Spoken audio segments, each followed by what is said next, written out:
Welcome to learn short and typing with Vikas sir. Hindi आशुलिपि dictation Dainik Jagran newspaper 8/3/2021। Speed will be 100 word per minutes. Be ready, start.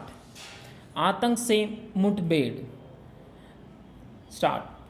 Delhi के साथ देश को हिला देने वाली बाटला हाउस मुठभेड़ के दौरान पुलिस इंस्पेक्टर मोहन चंद्र शर्मा की शहादत का कारण बने आरिज खान को दोषी करार दिए जाने से महज एक खूंखार आतंकी को ही उसके किए की सज़ा मिलना सुनिश्चित नहीं हुआ, बल्कि भारतीय राजनीति का घिनौना चेहरा भी नए सिरे से सामने आ गया। इस मुठभेड़ में 2 आतंकी मारे गए थे और उनसे लड़ते हुए मोहन चंद्र शर्मा वीरगति को प्राप्त हुए थे। मारे गए आतंकी इंडियन मुजाहिदीन के गुर्गे थे और वे देश के अनेक हिस्सों में बम विस्फोट करने के लिए जिम्मेदार थे, लेकिन उन्हें ठिकाने लगाए जाने पर संतोष व्यक्त किए जाने और पुलिस इंस्पेक्टर के सर्वोच्च बलिदान का स्मरण किए जाने के बजाय रोना धोना शुरू कर दिया गया। आतंकियों के लिए आंसू बहाने में अग्रणी थी कांग्रेस। उसके साथ अन्य राजनीतिक दल भी इस मुठभेड़ को फर्जी करार दे रहे थे। हालांकि तत्कालीन केंद्रीय गृह मंत्री पी चिदंबरम इस मुठभेड़ को यह सही बता रहे थे, लेकिन कांग्रेस के ही कई वरिष्ठ नेता उनकी सुनने को तैयार नहीं थे।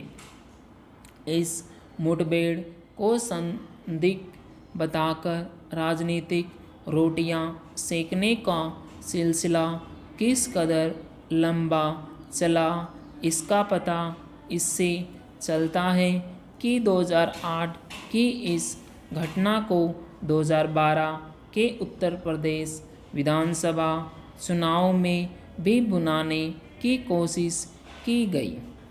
इसी कोशिश के तहत तब के केंद्रीय विधि मंत्री सलमान खुर्शीद ने आजमगढ़ की एक रैली में यहाँ तक कह दिया कि उन्होंने जब सोनिया गांधी को बाटला हाउस हादसे के फ़ोटो दिखाए तो उनकी आंखों से आंसू फूट पड़े और उन्हें प्रधानमंत्री के पास जाने को कहा। सलमान खुर्शीद और ऐसे ही अन्य कांग्रेसी नेता बाटला हाउस मुठभेड़ को लेकर जानबूझकर गलत बयानी इसलिए कर रहे थे ताकि चुनावी लाभ लिया जा सके।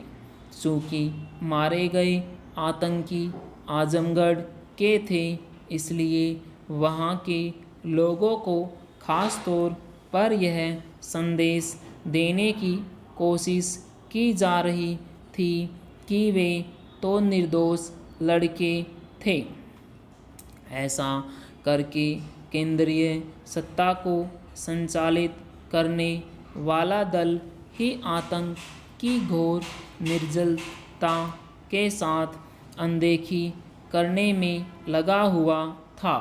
हैरत नहीं कि इसी तरह की सस्ते और पुलिस एवं खुफिया एजेंसियों का मनोबल गिराने वाली राजनीति के कारण आतंकी संगठन इंडियन मुजाहिदीन का दुस्साहस बढ़ा हुआ था।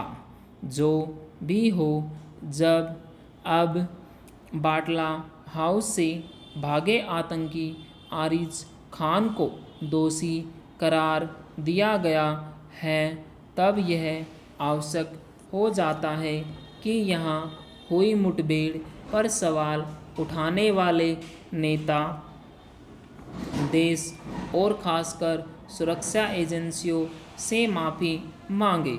निस्संदेह आवश्यक यह भी है कि आतंक से जुड़े इस तरह के मामलों में अपराधियों को जल्द सज़ा सुनाए जाने का सिलसिला तेज हो। पूर्ण विराम। आप इस डिक्टेशन को टाइप कीजिए, टाइप करने के बाद इसको आप मैच कीजिए। और अगर आपको डिक्टेशन अच्छी लगती है, डिक्टेशन को लाइक कीजिए और अपने फ्रेंड सर्कल के साथ इसको शेयर कीजिए। Thank you very much, have a good day.